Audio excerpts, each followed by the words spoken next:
누가복음 5장 1절에서 11절 말씀입니다. 5장. 무리가 몰려와서 하나님의 말씀을 들을새 예수는 게네사렛 호숫가에 서서 호숫가에 배 두 척이 있는 것을 보시니 어부들은 배에서 나와서 그물을 씻는지라. 예수께서 한 배에 오르시니 그 배는 시몬의 배라. 육지에서 조금 떼기를 청하시고 앉으사 배에서 무리를 가르치시더니 말씀을 마치시고 시몬에게 이르시되 깊은 데로 가서 그물을 내려 고기를 잡아라. 시몬이 대답하여 이르되 선생님, 우리들이 밤이 새도록 수고하였으되 잡은 것이 없지만은 말씀에 의지하여 내가 그물을 내리리이다 하고 그렇게 하니 고기를 잡은 것이 심히 많아 그물이 찢어지는지라. 이에 다른 배에 있는 동무들에게 손짓하여 와서 도와달라 하니 그들이 와서 두 배의 채움에 잠기게 되었더라.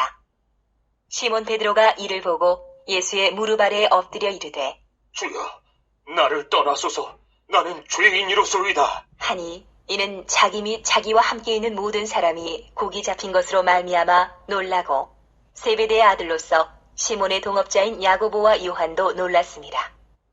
예수께서 시몬에게 이르시되 무서워하지 말라. 이제 후로는 내가 사람을 취하리라. 하시니 그들이 배들을 육지에 대고 모든 것을 버려두고 예수를 따르니라. 사랑하는 형제 여러분, 2월 24일 수요일 저녁 묵상에 오신 것을 환영합니다. 누가복음 4장에서는 예수님께서 마귀 시험을 승리하신 후에 갈릴리 사역을 시작하시고 하나님 나라 복음을 선포하시고 귀신을 쫓아내고 질병을 고치시는 것을 통해서 그리스도이심을 나타내셨습니다. 많은 무리가 따르고 붙잡았지만 한 동네에 머물지 않으시고 갈릴리 여러 동네를 다니시며 하나님 나라 복음을 선포하셨죠. 그런데 하나님 나라의 복음은 갈릴리만 아니라 예루살렘과 온 유대와 사마리아와 땅끝까지 전파되어야 하는 복음입니다. 그러니 예수님이 혼자서만 하셔서는 안 되죠. 하나님 나라가 갈릴리에서만이 아니라면, 갈릴리에서만이라면 예수님 혼자 하셔도 되겠지만 하나님 나라는 전 지구적으로 이루어져야 하고 그리고 복음은 모든 민족에게 전파되어야 합니다. 그러니 제자들을 불러 예수님의 길을 따르게 해야 하고 그 제자들은 또 제자들을 부르게 될 것입니다. 그렇다면 모든 민족 복음화를 이루도록 부름받을 제자들은 어떤 사람들일까요? 얼른 떠오르기에는 큰 일을 이룰 사람들이니까 특별한 능력을 갖춘 사람이어야 할 것이라고 생각이 됩니다. 하지만 예수님은 지극히 평범한 어부들을 제자로 부르셨습니다. 가만히 생각해보면 그것이 지혜입니다. 세상에는 각양각색의 사람들이 있고 복음 전파는 특정 계층만이나 특정 특성만을 가진 사람들만으로 될 일이 아닙니다. 모든 계층, 모든 민족, 모든 문화에 파송될 제자들은 당연히 모든 계층, 모든 민족, 모든 문화에서 소명되어야 하니까요. 그리고 예수님은 복음화의 현장에서 매우 자연스럽게 제자들을 부르시는 모습을 오늘 보여주십니다. 1절에 무리가 몰려와서 하나님의 말씀을 들을새 예수는 게네사렛 호숫가에 서서 4장에서 예수님이 많은 이적을 행하시자 사람들이 예수님이 기도하러 가신 곳까지도 찾아다니면서 붙잡을 정도였죠. 오늘은 바닷가에서 아침부터 무리가 몰려와서 예수님의 말씀을 듣는데요. 게네사렛 호숫가에 서서 말씀을 전하시는 예수님은 즉석에서 강단처럼 이용할 수 있는 것을 발견하셨습니다. 바로 2절에 호숫가에 배 두 척이 있는 것을 보신 것이죠. 그 배의 어부들은 배에서 나와서 그물을 씻고 있었습니다. 야간 조업이 끝난 것이죠. 3절 예수께서 한 배에 오르시니 그 배는 시몬의 배라 육지에서 조금 떼기를 청하시고 앉으사 배에서 무리를 가르치셨습니다. 이렇게 자연스럽게 시몬 베드로와 다시 만나게 되었는데요. 이미 베드로와 여러 번 만났죠. 4장에서 시몬의 작물을 고쳐준 것이 있었고요. 그리고 요한복음 1장을 보면 세례 요한의 증언을 들은 안드레가 메시아라고 알려주어서 예수님을 만난 적이 있습니다. 확인해 볼게요. 요한복음 1장 40, 42절. 요한의 말을 듣고 예수를 따르는 두 사람 중에 하나는 시몬 베드로의 형제 안드레라. 그가 먼저 자기의 형제 시몬을 찾아 말하되 우리가 메시아를 만났다 하고, 메시아는 번역하면 그리스도라.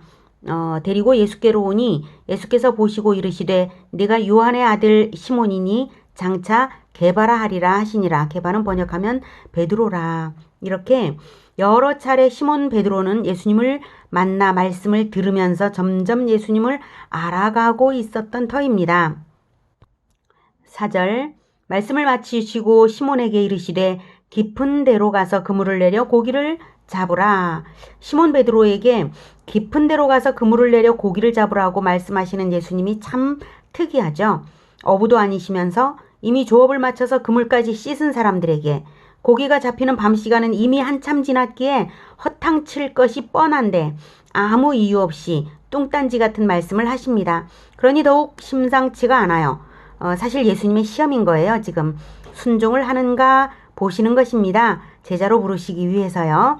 제자는 무조건 순종하는 자라야 하니까 제자를 부르시기에 앞서서 순종의 시험을 하시는 것입니다.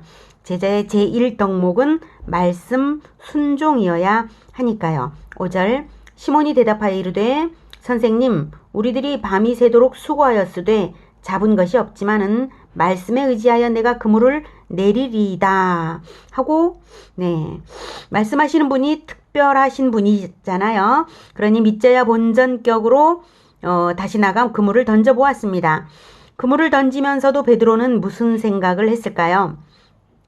그동안 예수님에 대해 유심한 관심이 있었습니다. 하지만 아직 그분이 메시아가 정말 맞을까 하는 약간의 의구심은 있었던 것 같습니다.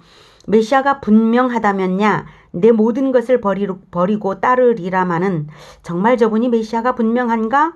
안드레도 그렇게 말을 했고 장모님의 열병이 곧 나은 것을 보면 메시아가 맞는 것도 같아. 이런저런 생각을 하면서 그물을 던졌을 거예요. 그래서 6절, 그렇게 하니 고기를 잡은 것이 신미 많아 그물이 찢어지는지라. 이에 다른 배에 있는 동무들에게 손짓하여 와서 도와달라 하니 그들이 와서 두 배의 채움에 잠기게 되었더라. 무엇을 발견했겠습니까? 베드로는 자연 만물을 움직이시는 메시아를 발견한 것입니다. 물고기들을 마음대로 위치 이동을 시키시는 것은 창조주가 아니라면 할 수 없는 일이죠. 하나님의 아들이심을 베드로는 깨달은 것입니다. 8절, 시몬 베드로가 이를 보고 예수의 무릎 아래 엎드려 이르되 주여 나를 떠나소서 나는 죄인이로소이다 하니, 베드로는 몹시 놀란 정도가 아니라 10절에서 볼 수 있는 것처럼 무서워할 정도였습니다. 무서워하지 말라라고 예수님 말씀하셨었죠. 하나님 앞에 섰을 때 바로 그 감정을 느낀 것입니다. 그래서 주여 나를 떠나소서라고 하는데요. 문자 그대로 떠나달라는 요청인 것은 아니고요. 저는 감히 주님과 함께 있을 수 없는 죄인이라는 것을 사무치게 절감해서 하는 말입니다. 죄인이라는 고백이죠. 이처럼 하나님을 발견한 사람은 동시에 자기 자신을 발견하게 됩니다. 하나님의 위대하심, 전능하심, 거룩하심, 은혜로우심을 발견할 때 나의 죄인됨을 더욱 절감하는 것이 정상적인 반응입니다. 그래서 나를 떠나소서라는 표현으로서 말을 하는 것이죠. 내가 죄인이라는 것을 그만큼 솔직하게 회개하는 마음으로 엎드린 것입니다. 9절, 이는 자기 및 자기와 함께 있는 모든 사람이 고기 잡힌 것으로 말미암아 놀라고 세베대의 아들로서 시몬의 동업자인 야고보와 요한도 놀랐음이라. 예수께서 시몬에게 이르시되 무서워하지 말라. 이제후로는 내가 사람을 취하리라 하시니. 여기서 취하리라 라는 말은 헬라어로 이제 그 의미가 사로잡는다 또는 위험에서 생명을 건져내다라는 의미가 있는 낱말입니다. 물고기는 먹기 위해 잡는 것이지만 사람을 취하는 것은 살리기 위해서 그리고 구원하여 천국에 드리기 위해서 취하는 것입니다. 네가 나를 알아보았느냐? 그렇다면 이제부터는 물고기를 얻기 위해 살지 말고 사람을 얻기 위해 살라는 말씀입니다. 사람을 얻되 이 땅에서 마음을 사는 정도가 아니라 천국으로 이끌어들이기 위해 사람을 얻는 자로 살라는 말씀입니다. 사람을 얻는 것이 영원히 얻는 것이고 영원한 복락입니다. 그래서 창세기 1장에서도 번성을 복이라 하셨지 않습니까? 출산의 번성만 번성인 것이 아니라 복음화, 제자화로서 사람을 영원히 얻는 것이 참된 번성입니다. 그리스도를 제대로 알아본 사람이라면 사람을 얻는 제자가 됩니다. 예수님은 사람을 얻기 위해 천국을 선포하셨고 전능하심으로 모든 문제를 해결하셨고 자기 피로 대가 지불하셨고 성령을 보내셔서 인치신 천국의 왕이십니다. 예수님의 목적은 천국 건국이십니다. 모든 것을 책임지십니다. 두려워할 것이 없고 순종하여 따르기만 하면 될 일이죠. 선택받은 것이 한없는 영광이고 천재 이루의 기회를 얻은 것이죠. 사람을 얻는 이 일이야말로 영원히 얻는 것이고 또한 가장 놀라운 부르심을 지금 받은 것입니다. 무엇을 머뭇거릴 것이 있겠습니까? 그래서 11절 그들이 배를 육지에 대고 모든 것을 버려두고 예수를 따랐습니다. 베드로와 안드레, 야고보와 요한은 서슴없이 생업도 버리고 예수님의 제자가 되었습니다. 예수님의 소명이 있을 때는 이런 제자가 되어야 합니다. 그럴 때 모든 것을 예수님이 책임지십니다. 목사에게만 이런 소명이 있는 것이 아닙니다. 누구에게나 그리스도인들에게 예수님은 소명을 주십니다. 그 소명을 여러분이 받으시기를 축복합니다. 저희 경우는 소명이 진작부터 있었지만 직업을 버리고 온전히 따르기까지는 세월이 많이 흘려버리고 말았습니다. 안타까운 일이죠. 하지만 그 직업 생활 안에서도 최선을 다해서 그 영역에서 복음과 진리의 접촉점을 찾아내며 복음화의 실천을 하였습니다. 그 경험이 지금 목사로서 하는 일에 큰 도움이 되고 있기도 합니다. 비록 굼뜬 실천이지만 하나님께서는 그 모든 과정에서 저를 인도하시고 사용하시면서 성장시키셔서 오늘에 이르렀습니다. 이제라도 늦은 나이에 종의 길을 가게 된 것이 참으로 다행이고 그래서 전력 투구하며 따르고자 합니다. 저뿐만 아니라 여러분도 예수님의 부르심에 즉각 순종하며 지금 계신 그 자리에서 부르심받은 그 자리, 삶의 자리에서 순종하기 시작하면 하나님께서 놀라운 축복으로 그리고 성장시키시며 인도하시며 사람을 얻게 하실 줄 믿습니다. 그 소명이 있을 때 즉각 순종하며 따르는 제자들이 되시기를 축복합니다. 기도하겠습니다.